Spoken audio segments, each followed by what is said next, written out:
Vincent Malloy is 7 years old. He's always polite and does what he's told.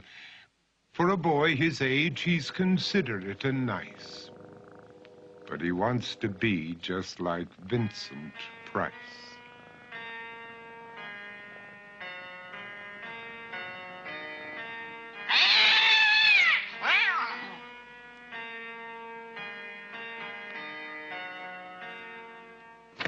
He doesn't mind living with his sister, dog, and cats, though he'd rather share a home with spiders and bats.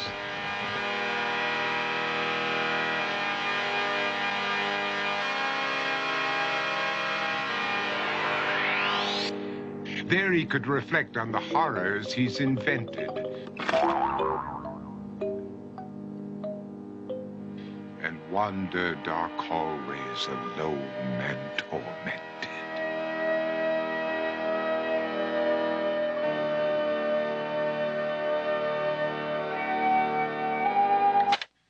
Vincent is nice when his aunt comes to see him, but imagines dipping her in wax for his wax museum.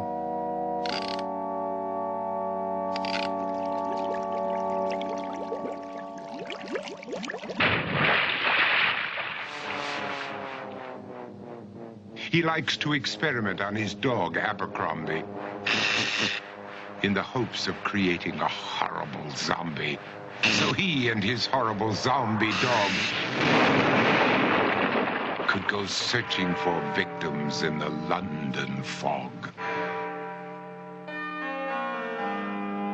His thoughts, though, aren't only of ghoulish crime. He likes to paint and read to pass some of the time. While other kids read books like Go, Jane, Go, Vincent's favorite author is Edgar Allan Poe. One night, while reading a gruesome tale, he read a passage that made him turn pale. Such horrible news he could not survive, for his beautiful wife had been buried alive.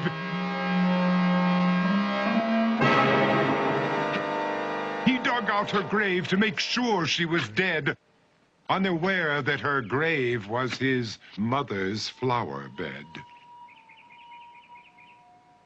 His mother sent Vincent off to his room. He knew he'd been banished to the Tower of Doom, where he was sentenced to spend the rest of his life alone with the portrait of his beautiful wife. While alone and insane, encased in his tomb, Vincent's mother burst suddenly into the room. She said, "If you want to, you can go out and play. It's sunny outside and a beautiful day."